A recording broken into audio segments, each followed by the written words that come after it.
কৃষ্ণদাস মহাপুৰুষ শ্ৰীমন্ত শংকৰ গুৰুজনে আমাক দি থৈ যোৱা নাই কি, কিন্তু বৰ্তমান সময়ত এটা ডাঙৰ প্ৰশ্ন চৰ্চা হৈ আছে কিমান। গীত নৃত্য নাট ভাওনাৰে জগত জিনিবলৈ লোক সংগ্ৰহ কৰি মুকতিৰ পথত আৰোৰ কৰিবলৈ গুৰুজনে প্ৰয়াস কৰিছিল। লগত মাধৱ পুৰুষক লৈ আটাইতকৈ পুৰুষ সমন্বিতে সমগ্ৰ অসম জুৰি এখন হৰিনাম প্ৰচাৰ কৰিলে। ইয়াৰ মাধ্যম আছিল গীত সংগীত। কীৰ্তন ঘোষাৰ পদক সুৰ লগাই তাল মিলাই গুৰুজনে লোকৰ হৃদয়ক জিনিবলৈ প্ৰয়াস কৰিছিল। কেনেকৈ মলমন্ত্ৰী মন্দ জীৱসমূহক আধ্যাত্মিক পথৰে আনিব পাৰি তাৰ কাৰণে প্ৰয়াস কৰিছিল। কিন্তু যিটো সময়ত আমি বিচাৰিছিলো গুৰুজনৰ ধৰ্ম প্ৰত্যেক ঘৰে ঘৰে বিৰাজিত হওক, প্ৰত্যেকটো পৰিয়ালৰ প্ৰতিটো প্ৰজন্মই গুৰুজনৰ এপাখি ঘোষা গাবলৈ শিকক। ৰাতিপুৱাৰ পৰা শুই উঠালৈকে গুৰুজনে আমাক দি থৈ গৈছে। নামঘোষাৰ মাজত আমি সেই কথাবিলাক পাওঁ, সেই পদ পাওঁ, সেই কাকতি ছন্দ দুলৰীৰ মাজেৰে নাম ছন্দ শৰণ ছন্দত গুৰুজনে ঈশ্বৰৰ ভক্তি কৰিবৰ কাৰণে আমাক শ্লোক পদবন্ধে দি থৈ গৈছে। কিন্তু চৰ্চা কিমানে কৰো। আমাৰ ল'ৰা ছোৱালীক যদি সুধো শংকৰ মাধৱ কোন, ল'ৰা ছোৱালীয়ে হয়তো ক'ব নোৱাৰিব শংকৰ মাধৱ কোন। কিন্তু আজি দেখুৱাম এটা ব্যতিক্ৰমী প্ৰয়াস, যিটো আমি বিচাৰি থাকো। আজি আমাৰ মাজত কেইগৰাকীমান বোৱাৰী আছে, কেইগৰাকীমান মাতৃ আছে, আৰু তাৰ লগে লগে দুইগৰাকীমান গুৰু আছে। গুৰু এই কাৰণে কৈছো, মহাপুৰুষ শ্ৰীমন্ত শংকৰ গুৰুজনৰ সংস্কৃতিৰ সাধনাত, সংগীতৰ সাধনাত তেওঁলোকে নিৰবিচ্ছিন্নভাৱে কৃচ্ছ সাধনা কৰি আছে। তেখেতসকলৰ অহপুৰুষাৰ্থ প্ৰয়াসেৰে ইতিমধ্যে আমাৰ প্ৰজন্মই সংস্কৃতিৰ বাটকটীয়া ৰূপত থিয় দিবলৈ সক্ষম হৈছে। দেশ বিদেশে গুৰুজনাৰ সংস্কৃতিৰ সুনাম কৰিবলৈ সক্ষম হৈছে। তেনে এটি পৰিয়ালত আজি মই উপস্থিত আছো, আৰু মই আহিয়ে দেখিলো এটা পৰিৱেশ, যি ইয়াত কেইগৰাকীমান বোৱাৰী আছে, মাতৃ আছে। তেখেতসকলে ইয়াত আহিছে বৰগীত শিকিবলৈ। জানিবলৈ প্ৰয়াস কৰিলো কিয়। তেতিয়া তেওঁলোকৰ নিজৰ প্ৰয়োজনৰ তাগিদা কলে। কিয় কৰিছে তেওঁলোকৰ মুখেৰে আপোনালোকক জনাবলৈ চেষ্টা কৰিম। আহিম এই অনুষ্ঠানৰ মাজলৈ, চাই থাকিব ভিডিঅ'টো আগলৈ আৰম্ভ কৰক আপোনালোকে। আমি তাৰ মাজে মাজে কথা পাতি গৈ প্ৰিয় দৰ্শকসকল, গীত চলি থাকিব, তেওঁলোকৰ পৰা শুনি থাকিম আৰু তাৰ মাজে মাজে কথা পাতিবলৈ চেষ্টা কৰিম।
যিগৰাকী সত্ৰীয়া সংগীতৰ গুৰুৱে আজি এই প্ৰশিক্ষণ প্ৰদান কৰিছে, তেওঁৰ পৰা কিছু কথা জানিব বিচাৰিম।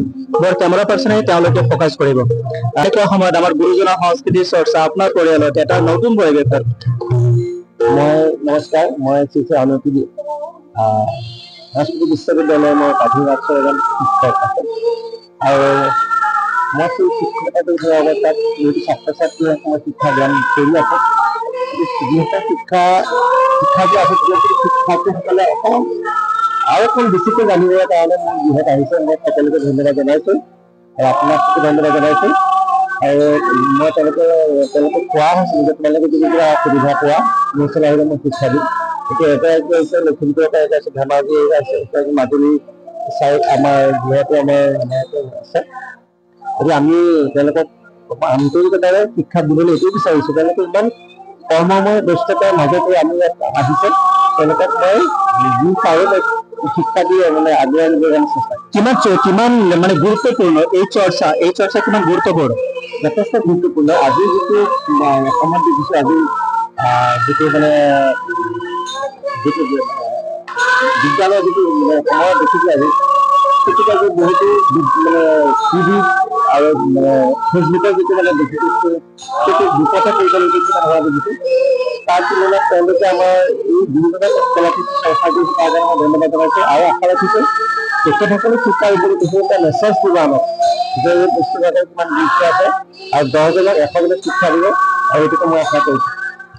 হয়, নিশ্চয়কৈ এয়া এগৰাকী গুৰুৰ কাৰণে গৌৰৱৰ বিষয়। মোৰ লগত যিসকলে আজি শিকিবলৈ আহিছে, লখিমপুৰৰ পৰা আহিছে, মাজুলীৰ পৰা আহিছে, আহমেদৰ পৰা আহিছে, তেওঁলোকৰ হাতে মই কিছু কথা জানিবলৈ চেষ্টা কৰিম যে এই মুহূৰ্তত আমাৰ ঘৰত জীয়ৰী আছে, বোৱাৰী আছে, প্ৰত্যেকে কিন্তু তেওঁলোকে ব্যস্ত ৰীল বনাই ছ'চিয়েল মিডিয়াত নিজৰ এটা ইমেজ বনাবলৈ।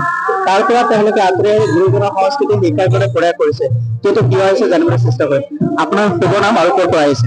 নমস্কাৰ, মোৰ ঘৰ লখিমপুৰ জিলাৰ নাৰায়ণপুৰৰ বুঢ়াবুঢ়ী অঞ্চলত। মই এবাৰ ডিপ্ল'মা পাঠ্যক্ৰমৰ ছাত্ৰী। আজি ইয়ালৈকে কিয় আহিছে? আজি ইয়ালৈ আমাৰ শিক্ষাগুৰুৰ ওচৰত আমাৰ 9 তাৰিখে পৰীক্ষা আছে। আমাৰ ক্লাছ হৈ আছে যদিও ছাৰৰ ওচৰত আমি আৰু অলপ শিকিম বুলি আহিলো। বৰগীত বয়সৰ তুলনাত আপোনালোকৰ বয়স নিশ্চয় আপোনাৰ ঘৰ পৰিয়াল সংসাৰো আছে, তাৰ মাজৰ পৰা ওলাই আহি বৰগীতৰ চৰ্চা কিয় প্ৰয়োজনীয় বুলি ভাবিলে?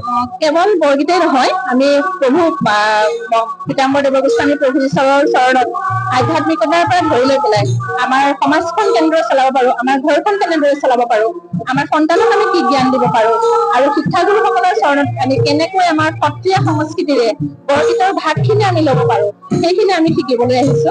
বৰ্তমান সময়ত আজিকালি বোৱাৰী ৰীল বনোৱাত ব্যস্ত, ফেচবুকে পইচা দিয়ে আৰু সেই পইচা পাবৰ কাৰণে গোটেই কৰিবলগীয়া, নকৰিবলগীয়া, ক'বলগীয়া, নকৰিবলগীয়া গোটেই ফেচবুক ভৰি থাকে। তাৰ পৰা আপোনালোকে অলপ আঁতৰি আহিছে, তেওঁলোকৰ কাৰণে কি ক'ব? সকলোৰে আচলতে নিয়ম নীতিখিনি বেলেগ বেলেগ হয়, সকলোৰে চিন্তাধাৰাও বেলেগ বেলেগ।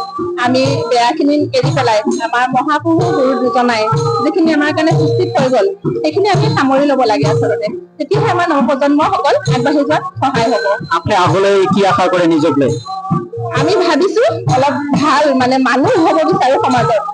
বেলেগ চিন্তাধাৰা নাই, নিজৰ সন্তানৰ লগতে ঘৰখন, সমাজখন মানুহ হিচাপে এটা ভাল পৰিৱেশ, সুস্থিৰ পৰিৱেশ সৃষ্টি হওক, সেইবাবে আচলতে শৰণ ল'বলৈ আহিছো। আমি গুৰুত শৰণ লৈছো। নিশ্চয়কৈ জীয়াই থাকো, জীয়াই থাকিবলৈ দিওঁ, ভাল হওঁ, ভাল হ'বলৈ শিকাওঁ, এই কথা সকলোৱে ৰাখক। আমি নিশ্চয়কৈ চেষ্টা কৰিম। আমাৰ মাজত আৰু এগৰাকী বোৱাৰী আছে, তেওঁৰ পৰা জানিবলৈ চেষ্টা কৰিম। তেখেতৰ যথেষ্ট সময় ধৰি। আপোনাৰ শুভ নাম? নমস্কাৰ, মই ৰমি শইকীয়া। কেতিয়াৰ পৰা এই চৰ্চা? এই চৰ্চা আচলতে সৰুৰ পৰা আছিল যদিও বিবাহ হোৱাৰ পিছত আমি এৰা খাই পৰিলো। তথাপিও এতিয়া আকৌ মই 3 মাহ হৈছে এইখিনি আকৌ নতুনকৈ আৰম্ভ কৰিছো। এই নতুনকৈ আৰম্ভ কৰাৰ পিছত কেনেকুৱা অনুভৱ হৈছে? খুব ভাল লাগিছে। আকৌ কিবা ভগৱানৰ গুণানুকীৰ্তন বা ভগৱানৰ কিবা আধ্যাত্মিক কিবা এটা ভাৱত সোমাই পৰিছো। খুব ভাল লাগিছে। ইয়াৰ পৰা আমাৰ কেনেকৈ উত্তৰণ হ'ব বুলি আপুনি ভাবে? এইখিনি আচলতে য'ত ভগৱানৰ চৰ্চা কৰা হয়, য'ত তেওঁৰ গুণানুকীৰ্তন কৰা হয়, তাৰ ফল নিশ্চয় শুভই হয়। আৰু আমাৰ ল'ৰা ছোৱালীখিনিয়ে আচলতে এই গুৰুজনে দি থৈ যোৱা এইখিনি যদি চৰ্চা কৰে, তেওঁলোকৰো যিবিলাক উচ্ছৃংখলতাৰ এতিয়া সৃষ্টি হৈছে সেইখিনি হয়তো মই ভাবো বহুত পিছ পৰিব। আমাৰ জীয়ৰী বোৱাৰী বিলাকক কি ক'ব, কি বাৰ্তা দিব খুজিব?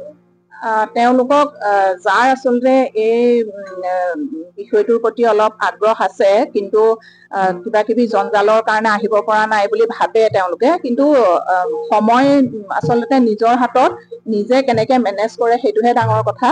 গতিকে যাৰ আগ্ৰহ আছে তেওঁলোক আহক, মই সেইটোৱে বিচাৰিম। যাৰ আগ্ৰহ আছে তেওঁ হাজাৰ সমস্যাৰ মাজতো সময় ওলাব পাৰে, ভাল হ'বলৈ, ভাল কৰিবলৈ, ভাল কৰিবলৈ। আৰু আমি আশা কৰিম এই সকল বোৱাৰীৰ পৰা আমি এই কথাখিনি শিকিম। আৰু আমাৰ মাজত এগৰাকী গুৰু আছে, তেখেতে নিজৰ পৰিয়ালতে, গোটেই পৰিয়ালখন আচলতে সাংস্কৃতিক পৰিয়াল। ইয়াতে সংগীতৰ চৰ্চা চলে, গীত নৃত্য নাট ভাওনা সকলোখিনিৰ চৰ্চা চলে। আৰু পিতৃ, জীয়ৰী আৰু নিজৰ পৰিবাৰ সকলোৱে মিলি গুৰুজনৰ সংস্কৃতিক আগুৱাই নিবৰ কাৰণে অহোপুৰুষাৰ্থ প্ৰয়াস কৰিছে।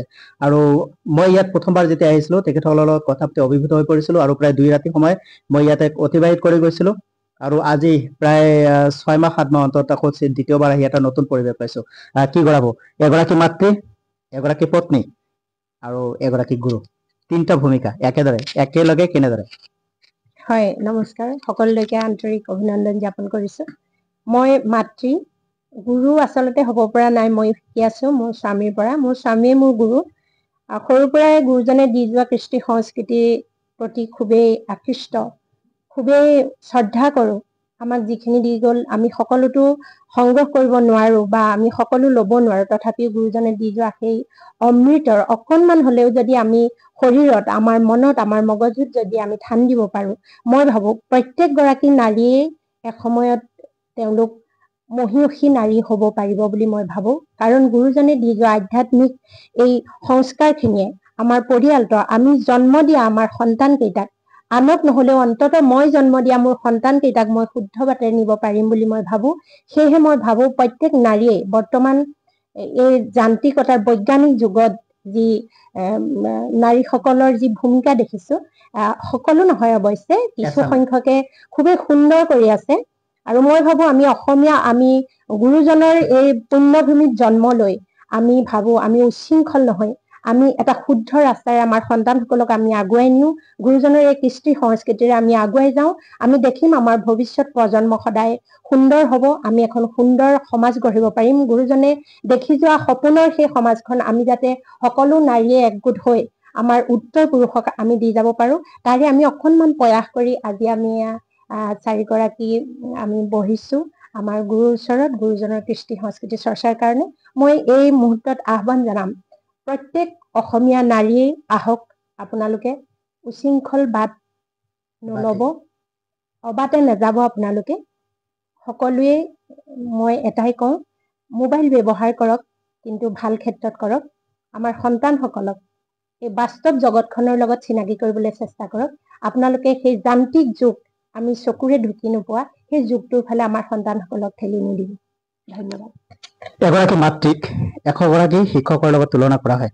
এই কাৰণে কৰা হয় যি শিক্ষা বিশ্ববিদ্যালয়ে দিব নোৱাৰে, যি সংস্কাৰ বিশ্ববিদ্যালয়ে দিব নোৱাৰে, যি নীতি প্ৰমূল্যবোধ বিশ্ববিদ্যালয়ে দিব নোৱাৰে, সেই আদিপাঠ কিন্তু এগৰাকী মাতৃ খুব সুশৃংখলাবদ্ধভাৱে দিব পাৰে।